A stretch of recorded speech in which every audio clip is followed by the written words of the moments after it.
قسمت کا لکھا ہوا ہر شخص کو ملتا ہے، یہ بات طے ہے۔ مجھے اور آپ کو وہی مل رہا ہے جو ہماری قسمت میں لکھا ہے، اس سے ایک حبہ بھی، ایک دانہ بھی کم نہیں ملے گا اور ایک زیادہ نہیں ملے گا۔ صحیح حدیث ہے، بخاری کی دیگر کتب حدیث میں موجود ہے، جب بچہ شکم مادر میں 120 دن کا ہوتا ہے تو 4 ماہ کا جب بچہ شکم مادر میں ہوتا ہے تو اس کی روح پھونکی جاتی ہے، تو فرشتہ آ کے اس کی عمر بھی لکھ جاتا ہے، اس کا شقی و سعید ہونا بھی لکھ جاتا ہے اور اس کا رزق بھی لکھ جاتا ہے۔ تو رزق جو لکھا گیا وہ ہمیں ملے گا، اور جب جب ملنا ہے تب تب ملے گا۔ جو لکھا گیا ہے وہ بہر صورت ہمیں حاصل ہوگا۔ اب وہ جو ہماری قسمت کا رزق ہے اس کے حصول کا ذریعہ کیا ہے؟ بذریعہ حلال ملتا ہے یا اس کے ذرائع حصول کے وہ حرام ہیں؟ تو یہ اللہ کے ذکر کو چھوڑنے کی سزا یہ ہے کہ ملا وہی جو قسمت کا تھا، لیکن دولت عثمان نہ ملی، دولت قارون ملی۔ لکھا جو تھا، مقسوم تھا، ملا وہی، ایک دانہ بھی زیادہ نہیں ملا اور ایک دانہ بھی کم نہیں ملا، لیکن اس کی سزا کاٹنی پڑے گی، اس لیے کہ حصول کے ذرائع حرام تھے۔ تو حضرت اکرمہ رضی اللہ تعالیٰ عنہ فرماتے ہیں کسبن حرامن، تو معیشت تنگ کیسے ہوتی ہے؟ بندہ کہتا ہے کہ یہ تو بڑا کما رہا ہے لیکن کما بذریعہ حرام رہا ہے۔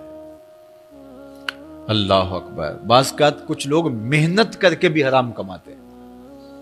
ہم نے دیکھا کہ اس گرمی میں جو لوگ مزدوری کرتے ہیں اور بالخصوص لوہے کی بھٹی پہ جو کام کرنے والے ہیں، کتنا سخت کام ہے، لیکن وہاں بھی جو ہے وہ چاہے 15-20 منٹ جو ہے وہ خیانت کر کے اپنے اس رزق کو حرام بنا لیں اور ناجائز کر لیں، اتنی مشقت کے باوجود بھی کیتی کتری پئی کھو محمد تے سکہ بنیا زردہ۔ تو ایک سودا ایسے بھی بک جاتا اگر 2 منٹ گاہک کو دیتا، لیکن جھوٹی قسم کھا لی اور وہ لے کے چلا گیا، سودا تو بک گیا لیکن ذریعہ اس کا حرام ہو گیا۔ یہ ذرا دیکھیے، جھوٹی قسم کھانے والے کو اللہ نظر رحمت سے بھی نہیں دیکھے، اتنی بڑی سزا ہے اس کی، اور نہ بکتا کوئی اور آ کے لے جاتا۔ جو قسمت میں لکھا ہے وہ تو آپ کا ہر صورت میں ہوگا، لیکن کچھ لوگوں کو اللہ کے ذکر کو چھوڑنے کا نتیجہ یہ ملتا ہے کہ پھر وہ ان کے ذرائع آمدنی جو ہوتے ہیں، محنت کے باوجود بھی کسب حرام ہو جاتا ہے کسی نہ کسی وجہ سے۔ کئی لوگ دودھ اکٹھا کرتے رہتے ہیں، آخر میں ایک قطرہ پیشاب کا ڈال دیتے ہیں۔ سادہ مثال آپ کے سامنے رکھوں، کتنی محنت سے وہ کیا تھا، تو اپنی ساری محنت کو ضائع کر دیتے اور حرام کا ٹانکا لگا دیتے، ایک قطرے سے وہ سارا ضائع کر بیٹھتے۔ تو یہ اللہ کے ذکر سے منہ موڑنے کا نتیجہ ہے۔ جب تمہارے دل اللہ کی یاد سے خالی ہو جائیں گے، تمہاری زندگیوں میں قرآن نہیں ہوگا، تمہاری زندگیوں کے اندر اسلام کے اجالے نہیں ہوں گے، تو پھر نتیجہ کیا ہوگا کہ معیشت دنک کیا ہے؟ کسبن حرامن۔ دوسرا معنی کہ تنگ زندگی، تلخ زندگی، جو حضرت عبداللہ ابن عباس سے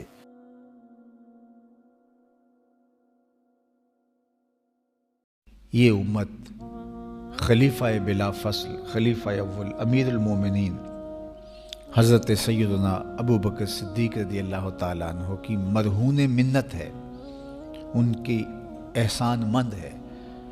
اقبال نے کہا تھا امن الناس بر مولائے ما، کلیم اول سینائے ما، ہستی او کشت ملت را چوں ابر، ثانی اسنین و غار و بدر و قبر۔ کہتے ہیں کہ وہ شخص جس نے ہمارے آقا و مولا پہ سب سے زیادہ احسانات کیے، اور میرے آقا کریم نے ارشاد فرمایا میرے اوپر جس نے بھی کوئی نیکی کی میں اس کا بدلہ چکا دیا دنیا پر ہی، لیکن ایک ابو بکر ایسے ہیں جن کی نیکیوں کا بدلہ قیامت کے دن رب ہی چکائے گا۔ یہ حضور علیہ السلام نے ارشاد فرمایا، اور پھر فرمایا ما نفعنی مال احد قط، ما نفعنی مال ابی بکر، مجھے کسی کے مال نے اتنا نفع نہیں دیا جتنا ابو بکر کے مال نے نفع دیا. اپنا سب کچھ حضور کی راہوں میں نچھاور کر دیا. مال پیش کیا، جان پیش کی، اولاد پیش کی، وقت دیا، ایک ایک سانس حضور کے نام کر دی. کہتے ہیں حضور علیہ السلام کا سایہ نہیں تھا، لیکن ابو بکر رضی اللہ تعالیٰ عنہ سایہ بن کے حضور کے ساتھ رہے، سائے کی طرح حضور کے ساتھ رہے. بدر کے ساتھی، حضر کے ساتھی، سفر کے ساتھی، غار کے ساتھی، حد ہو گئی مزار کے ساتھی. اللہ اکبر. ایک دن حضور ایسے نکل رہے ہیں مسجد نبوی سے تو کوئی لوگ داخل ہو رہے تھے، تو حضور کے دائیں ہاتھ میں ابو بکر کا ہاتھ تھا، بائیں میں حضرت عمر کا ہاتھ تھا. تو حضور ایسے دونوں کے ہاتھ پکڑ کے باہر نکل رہے تھے، تو کسی کو اندر آتے دیکھا تو اس کو دیکھ کر کے کہا قیامت کے دن ہم قبروں سے یوں ہی اٹھائے جائیں گے، میرے دائیں ہاتھ میں ابو بکر کا ہاتھ ہوگا، بائیں ہاتھ میں عمر کا ہاتھ ہوگا. اللہ اکبر. سیدہ کہول اہل الجنہ، جنت کے بوڑھوں کا سردار کہا. ابو بکر فی الجنہ، جنت کی بشارت دی. عشرہ مبشرہ میں سے پہلا نام حضرت ابو بکر رضی اللہ تعالیٰ عنہ کا ہے. فرمایا میرے 2 وزیر آسمان پہ ہیں، 2 وزیر زمین پہ ہیں. آسمان پہ میرے 2 وزیروں کا نام جبرائیل و میکائیل ہے، اور زمین پہ اوپر میرے 2 جو وزیر ہیں، ایک کا نام ابو بکر ہے، ایک کا نام عمر ہے. تو کیا شان ہے حضرت ابو بکر صدیق رضی اللہ تعالیٰ. ہر نبی کا صحابی عظمتوں کے معراج پہ ہے، لیکن جو شان حضور کے اس جان نثار کو دی گئی ہے، اللہ اکبر. قرآن نے بھی کہا نا وَثَانِيَ اثْنَيْنِ إِذْ هُمَا فِي الْغَارِ. اللہ اکبر. 2 میں سے دوسرا، اللہ اکبر. جب وہ غار میں تھے، 2 میں سے دوسرا. اس لفظ کی خوبصورتی ملاحظہ کیجئے، 2 میں سے دوسرا. حضرت عمر کہا کرتے تھے، حضرت صدیق اکبر کا ذکر کرتے ساتھ رو پڑتے اور کہتے کہ ابو بکر میری ساری زندگی کی نیکیاں لے لیں، وہ غار والی ایک نیکی مجھے دے دیں. ساری نیکیاں زندگی کی ابو بکر لے لیں، ایک نیکی غار والی مجھے دے دیں. تو ان کی ساری نیکیاں ایک طرف اور ابو بکر کی ایک نیکی ایک طرف. اور حضرت عمر کہا کرتے تھے کاش میں ابو بکر کے سینے کا بال ہی ہوتا. کوئی کم شان ہے؟ یہ حضرت عمر کہہ رہے ہیں. یہ عمر جس کے بارے میں میرے حضور علیہ السلام نے فرمایا کہ میرے بعد اگر نبوت کا دروازہ بند نہ ہوا ہوتا، میرے بعد اگر کسی نے نبی ہونا ہوتا تو وہ عمر ہوتا. اتنی شانوں کے مالک.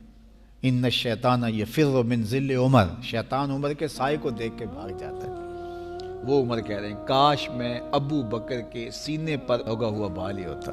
یہ شان ہے، یہ عظمت ہے. سارے حضور کے صحابی عظمتوں کے معراج پر، لیکن ان کی شان ہی وکری ہے. کسی پنجاب شاعر نے کہا کہ سارے یار نبی دے سونے، نہیں کوئی اینا یاراں ورگا، نہ کوئی ہویا نہ کوئی ہوسی، اینا جان نثاراں ورگا، نہ اس دھرتی پیدا کیتا، اینا یاراں ورگا، اعظم شان صدیق کی دساں اکو یار ہزاراں ورگا. وہ عظمتوں کی کس معراج پہ امن الناس بر مولائے ماں، کلیم اول سینائے ماں، ہستی او کشت ملت راچو ابر، ثانی سنین و غار و بدر و قبر. بدر کے بھی ساتھی، قبر کے بھی ساتھی، مزار کے بھی ساتھی، غار کے بھی ساتھی. اور اسلام کی کھیتی کے لیے ابر بہار کی طرح برسے اور سیراب کر گئے. اور اس امت کے لیے انہوں نے جو کام کیا وہ انہی کا مقصوم